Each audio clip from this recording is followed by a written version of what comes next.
porque nos llegó hace poco un libro a nuestras manos con un título que nos llamó la atención. Los Austrias, el imperio de los chiflados.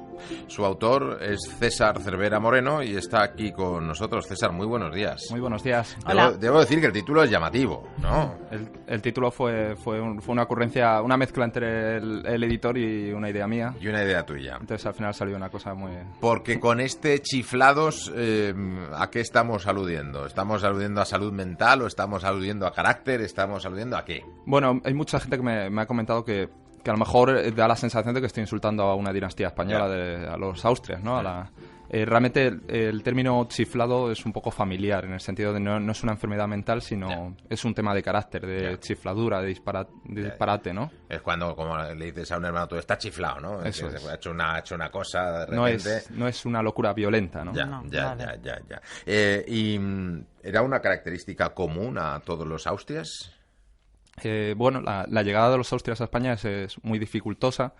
Ellos llegan de la mano de Juana la Loca, es la mujer del primer Austria, que es Felipe I.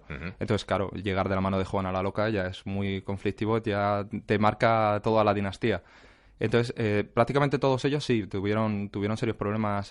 Todos eran adictos a diferentes cuestiones. O sea, Felipe II era adicto al papeleo, Felipe III era adicto al juego, Felipe IV era adicto al sexo, todos eran adictos y, bueno, todos tenían ya una... sobre todo por el tema de la endogamia, ¿no? Por el tema de casarse entre parientes, ¿no? Bueno, pues todo eso es un caldo de cultivo que complica el asunto y convierte a la corte española en una cosa muy disparatada. Vamos primero con la persona de cuya mano vinieron, como decías, Juana la Loca. Hay controversia sobre si efectivamente pues estaba loca o si fue una víctima de los hombres de su entorno, del propio Felipe, de su padre. De las circunstancias, de todo. Después de estudiar un poco al personaje, ¿cuál es tu acercamiento al mismo? Sí, efectivamente hay una tendencia moderna a considerar que Juana la Loca no estaba tan loca, ¿no? Que era sobre todo víctima de los diferentes hombres que pasaron por su vida, tanto su padre, su hijo, como su marido. La realidad es que sí, se puede diagnosticar perfectamente una enfermedad, una melancolía que fue mutando con los años hacia esquizofrenia. En los últimos años de su vida, es verdad que los últimos años de su vida los pasó aislado en Tordesillas. Entonces no está muy claro cuánto influyó el aislamiento en el que se desarrollara la enfermedad y cuánto estaba ya de genético. La realidad es que, además, Carlos V nunca perdonó a su madre. Siempre se le achaca a Carlos V que prácticamente nunca la visitó en Tordesillas. Lo que no tienen en cuenta la gente es que no la visitó porque, bueno, él tenía como cierto reproche a que ella había sido una mujer que se había achicado frente al poder, ¿no? O sea, no había asumido su responsabilidad.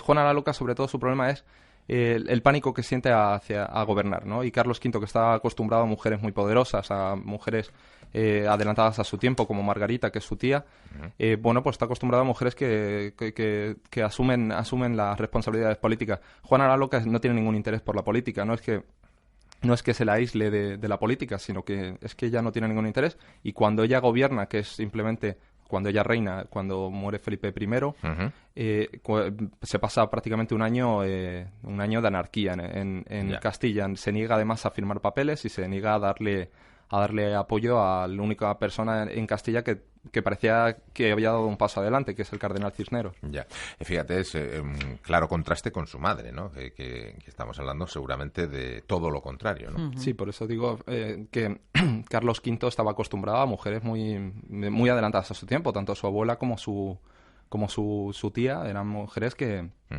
adelantadas. En cualquier caso, el Felipe el Hermoso un poco pieza así era, ¿no? Sí. Sí, Felipe el Hermoso es un oportunista político, ¿no? ¿Era hermoso, por otra parte, o no era tan hermoso? No era nada hermoso. Según los estándares actuales no sería hermoso. En cambio, en su momento, Felipe el Hermoso sí que era hermoso, se le considera como una belleza rústica.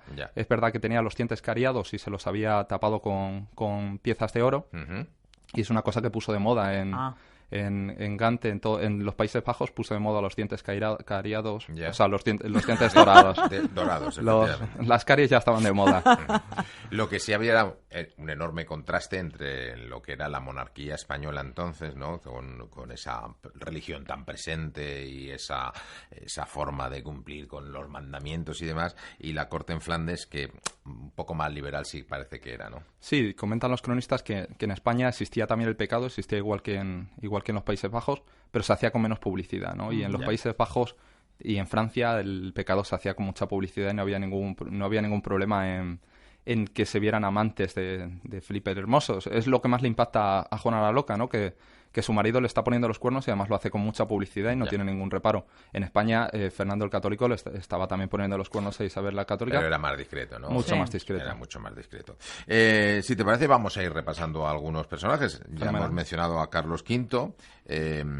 Has dicho que todos tenían algún tipo de adicción. Carlos V también. Carlos V era adicto a la comida y posiblemente hay algunos autores que han considerado que debía ser bulímico, ¿no? Porque siempre se mantuvo bastante atlético alrededor de su vida. Y bueno, en general, su mayor problema, más allá de la adicción a la comida, es que, bueno, tenía un carácter melancólico que acabó mutando en depresivo. Al final de su vida, cuando tenía... Bueno, al final de su vida no, cuando a la mitad de su vida, con 55 años, sufrió un golpe depresivo y desde ahí... desde esa parte se retiró a un pequeño pueblo de Extremadura, Yuste, y para toda Europa fue una conmoción. Toda Europa pensó, se ha vuelto loco como su madre, ¿no? ¿Qué está haciendo con 55 años en la plenitud de su vida retirándose? Es verdad que tenía ya muchos achaques por el tema de la gota y demás. O sea, físicamente estaba bastante machacado. Tocado, sí, había sido un rey soldado, había combatido a pie con los soldados. Entonces...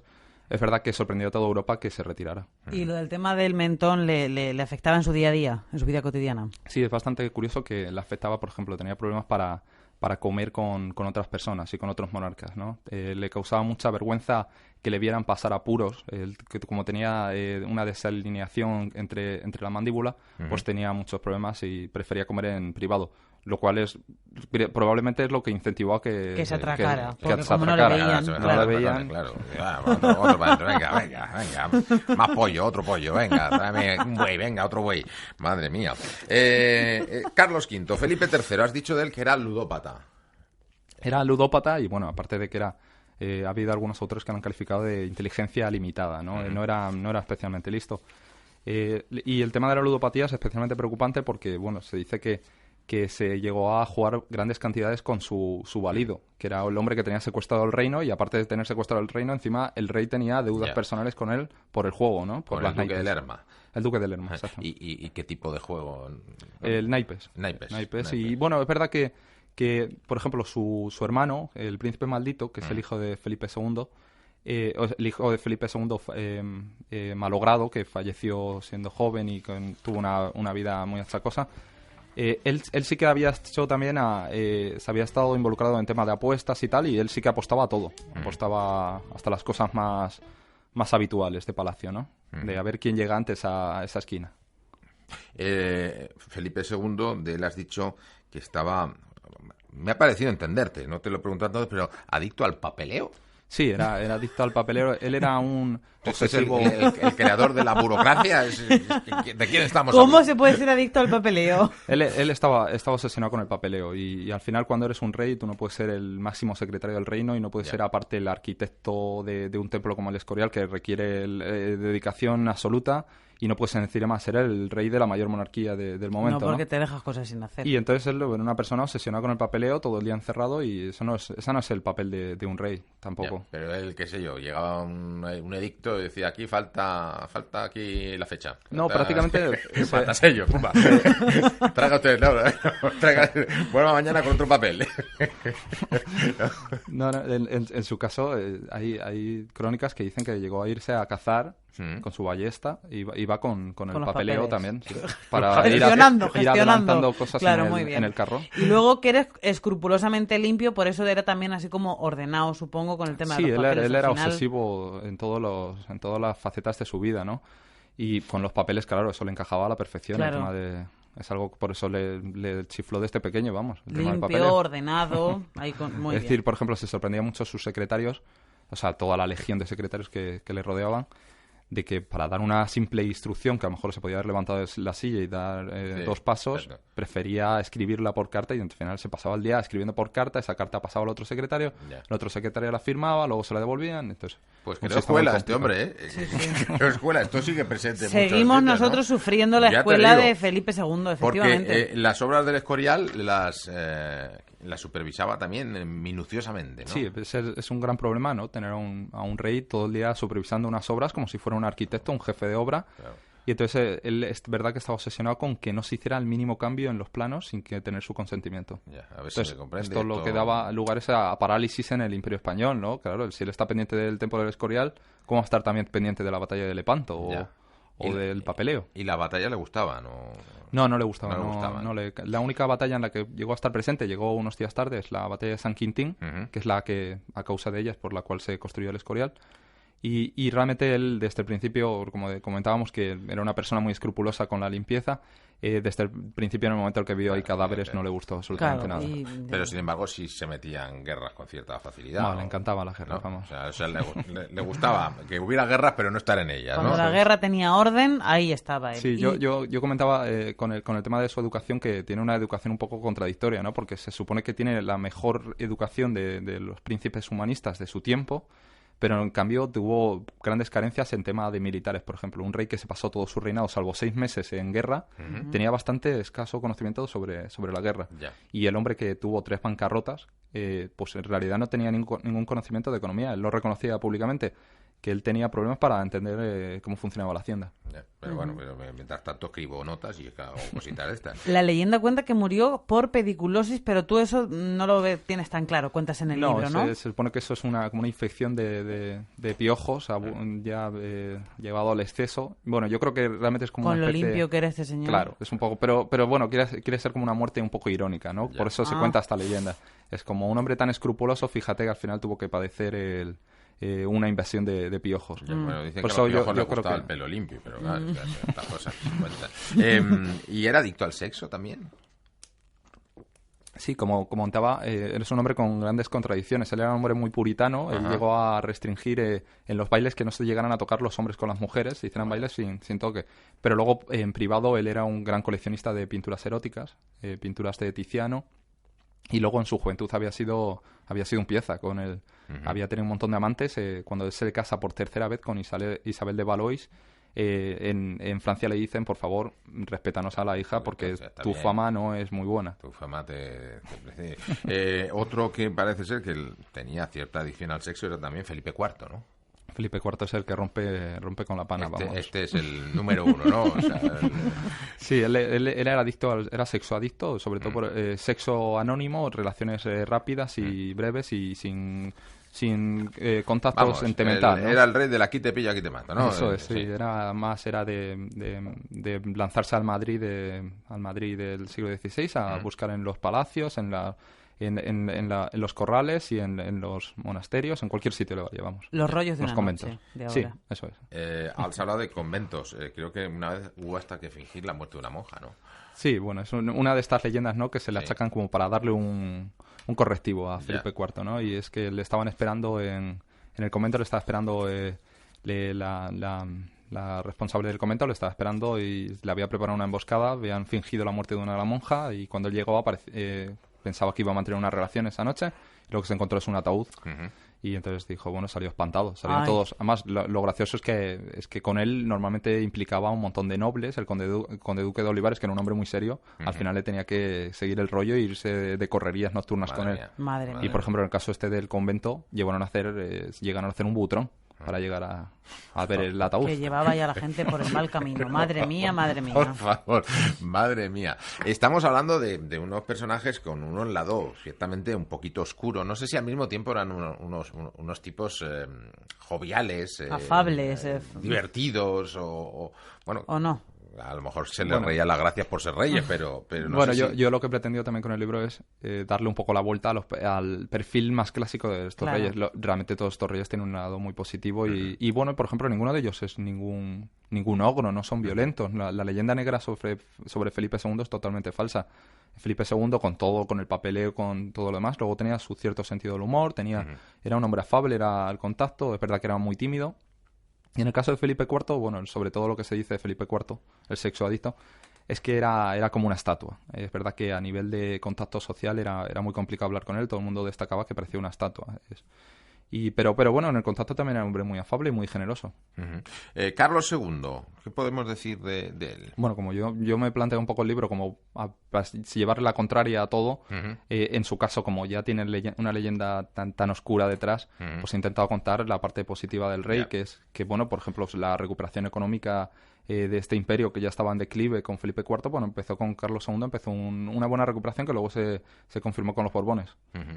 Fíjate que dices, he querido ir un poco a contracorriente, ¿no? Es decir, ya tenemos mucha información de un perfil determinado de cada uno de ellos. Yo he buscado algo distinto. No sé si en esa búsqueda, si tuvieras que elegir uno para bien y uno para mal, ¿con cuáles te quedarías? Para bien. Ninguno.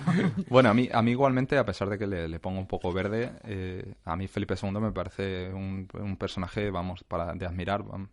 Es un hombre además resolutivo. Es verdad que tardaba mucho en tomar una decisión, pero bueno, normalmente cuando toma una determinación solucionaba los problemas. Él le encuentra, por ejemplo, en la década a mediados del siglo XVI, se encuentra con que la piratería está destrozando el Caribe español y, bueno, toma una serie de decisiones de construir fortalezas de corte italiano en el Caribe y, bueno, de 30 años después, Drake, que es el mismo pirata que en su juventud había destrozado el Caribe, 30 años después se encuentra con que las fortalezas funcionan y que un nuevo tipo de barco, una especie de fragata que habían diseñado precisamente para el Caribe, funciona. Felipe II, cuando toma una determinación de que va a solucionar un problema, solía solucionarlo. Y bueno, y a su espalda ha dejado el Escorial, ha dejado un patrimonio artístico. Se puede hablar bien de Felipe II a posteriori, porque bueno, ha dejado un buen legado. El caso contrario de Felipe III, del cual creo que nadie puede decir nada ni positivo bueno, ni negativo especialmente. Por eso le llamaban Felipe III el bueno, que es un poco decir, bueno... Bueno, exacto. El piadoso. No tenemos nada que decir de él. Nada bueno ni nada malo. Nadie se alegró de su muerte, pero todo el mundo la recibió con cierto entusiasmo, ¿no? Bueno, empieza un tiempo un poco más optimista. Y de los personajes que hay alrededor de estos reyes, no sé si hay alguno que te ha llamado especialmente la atención. Bueno, me ha llamado mucho la atención Rodolfo II, que es un tío, es un sobrino chiflado de Felipe II, pero realmente es... Él llega a Madrid para educarse en su adolescencia, pasa aquí varios años y entonces él se queda aprendido de la personalidad de Felipe II. Entonces, salvo el tema del papeleo, lo demás lo trata de trasladar a su corte de Praga. Primero él está en Viena, pero luego traslada a la corte de Praga y es un personaje totalmente estrambótico, que es una especie de Felipe II exagerado. En el sentido de, por ejemplo, Felipe II llegó a tener cierto interés por la alquimia. Bueno, pues su caso es que él no tenía interés por la alquimia, tenía pasión por la alquimia. Tenía hasta un cargo de la alquimia, del responsable de alquimia en Palacio. Igual que Felipe II siempre quiso establecer academias matemáticas por todo el reino, él que llegó a tener las manos libres para hacerlo, sí que estableció... Tenía una especie de responsable también de matemáticas, otro de astronomía. Es un personaje muy interesante. Y luego tiene una colección. Felipe II también le encantaba coleccionar cosas. Pues Rodolfo igual, pero exagerado. O sea, a Felipe II le gustaba el arte, a Rodolfo le gustaba el arte, pero aparte le gustaba coleccionar esqueletos de gigante, una compañía de enanos... cosas un poco raras. Rarísimas. O sea, la Biblia, él tiene la famosa Biblia maldita, que es la Biblia...